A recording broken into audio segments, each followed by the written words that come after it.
আল্লাহ design করছে বিদায়ী তো ওরা 14 তারিখে ফুল নিয়ে দৌড়াইতে থাকে। যেখানে যুবক করে 14 তারিখে ফুল নিয়ে পিছে পিছে দৌড়াইতে থাকে। আল্লাহ ডিজাইন করছে বিদায়। কোন আর্টিস্টওয়ালা যদি ডিজাইন, কোন ডিজাইনার যদি ডিজাইন করত, আর্কিটেকচার যদি ডিজাইন করত, রব্বে কাবার কসম কেউ মনে হয় ছুটুও দিত না।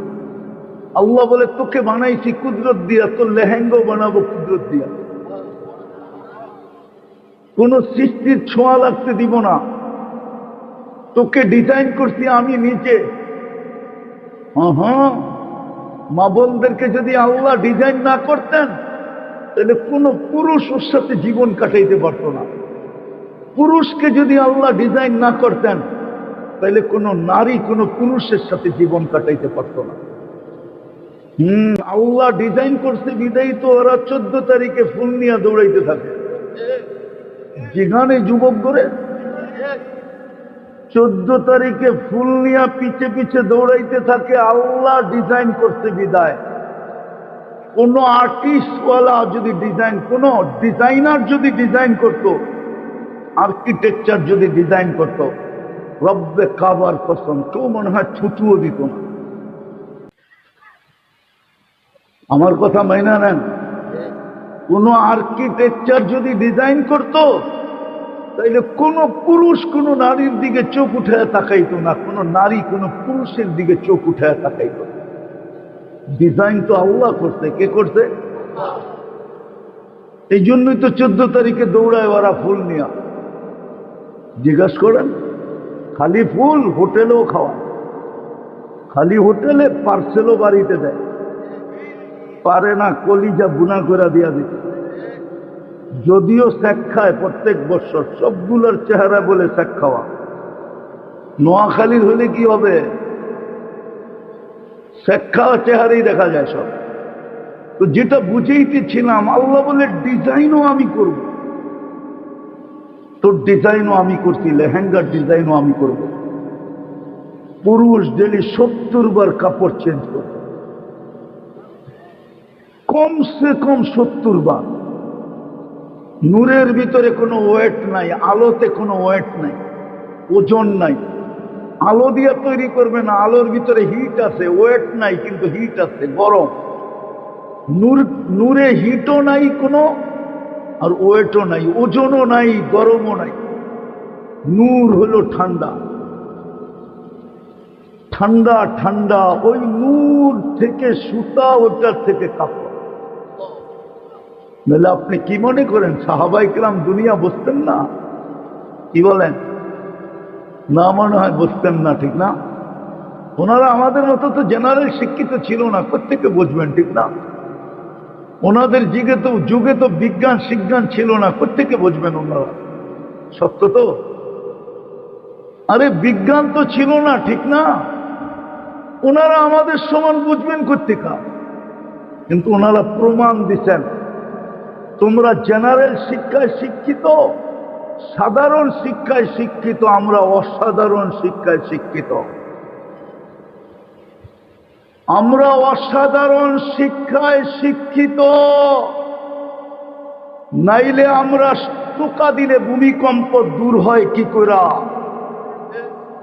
আমরা সমুদ্রের উপরে ঘোড়া দৌড়াইতে পারি কি করে? আমরা ইশারা করলে সূর্য থামে কি করে? আমরা ইশারা করলে সূর্য থামে কি করে? ওনারা আমাদেরকে প্রমাণ দিচ্ছেন, প্রমাণ। নাইলে 3000 কিলোমিটার দূরে আমরা কথাকে পৌঁছাই কি করে? আমি ওই পাহাড় চিনি, আপনারা না চিনলেও। ওমর রাদিয়াল্লাহু তাআলা আনহু যেই পাহাড় সামলানোর জন্য বলছিলেন, সারিয়া পাহাড় সামলা, ওটা ইরানের শহর বন্দর আব্বাসে এখনো রাখা আছে। ওই পাহাড়ের গায়ে এখনো বড় সাইনবোর্ড লাগানো আছে, আরবিতে। ওটার উপরে ইংলিশ আর আরবিতে এখনো, আর ইরানি ভাষায় 3 ভাষায় এখনো লেখা।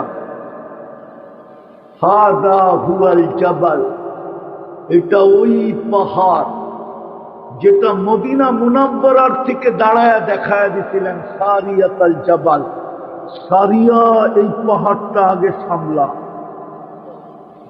কোথায় ছিল আপনাদের টেকনোলজি? সেনাপতি থেকে জিজ্ঞাসা করা হয়েছিল তুমি কি শুনছো? তো কসম খায়া বলতেছে ওয়াল্লাহি সামিআতু, খোদার কসম আমি শুনছি। শুধু শুনি নাই, রাআইতু আন্না আমিরাল মুমিনিন ওয়াকিফুন আলা মিম্বারির রাসূল, আমি এই দুই চোখে দেখছি উনি আল্লাহর রাসূলের মেম্বরে দাঁড়ায় আমাকে পাহাড় ইশারা দিয়ে দেখায় দিতেন।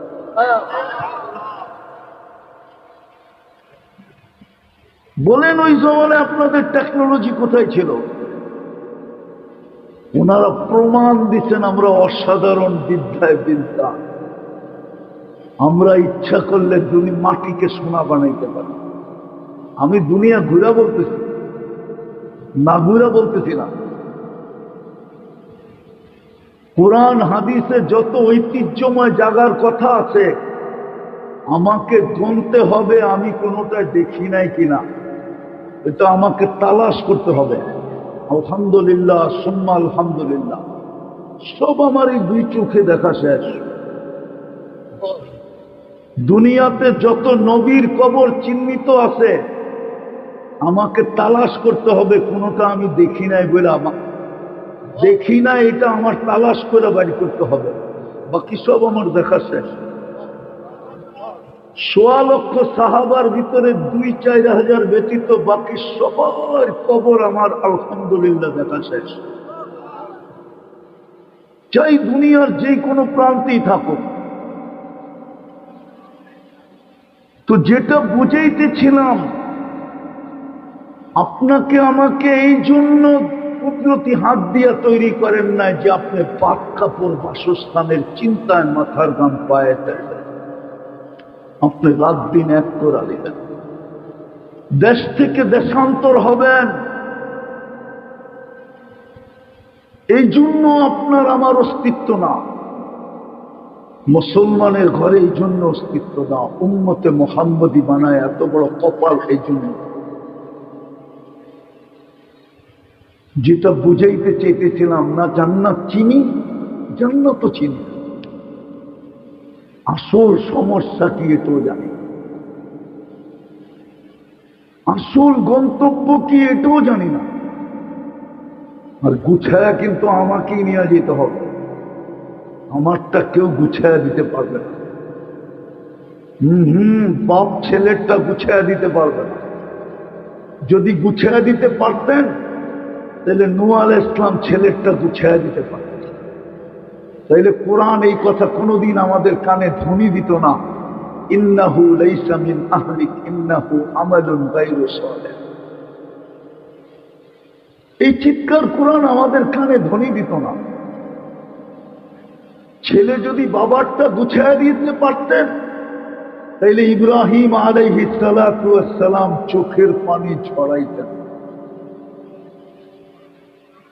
বাতিজা যদি চাচারটা গুছায়া দিতে পারতেন তাহলে মুহাম্মদুর রাসূলুল্লাহ চাচাকে নিজের হাতে কবরে নামায়া আকাশের দিকে তাকায় একটা চিৎকার দিতেন না, আম্মি মা তারাক্তালি সাবিলা, চাচা আমার জন্য কোন রাস্তা রাখলেন। আপনি চিনেন না মুহাম্মদুর রাসূলুল্লাহর হাত কি হাত? এই হাত কি আপনি আর আমি জানি না, এটা নিয়ে আলোচনা হয় না। আমার তো বাংলাদেশের সবচেয়ে বড় দুঃখ কি জানেন? বলবো, আমার সভাপতি সব বসে আছে, বলবো সারা বাংলাদেশে দেখবেন ওয়াজ মাহফিল, নাইলে তাফসীর মাহফিল, নাইলে ইসলামী মহাসম্মেলন, এই তিনটাই পাবেন আপনি, ঠিক না? কি ওয়াজ মাহফিল, তাফসীর মাহফিল, নাইলে ইসলামী মহাসম্মেলন। ইসলামী মহাসম্মেলনের অর্থও জানে না, যেটা ইংলিশ করলে কি দাঁড়াবে। হুজুররা রাগ হবেন না, হুজুররা এটাও জানে না যে ইসলামী মহাসম্মেলন লিখলে ইংরাজিতে কি হবে?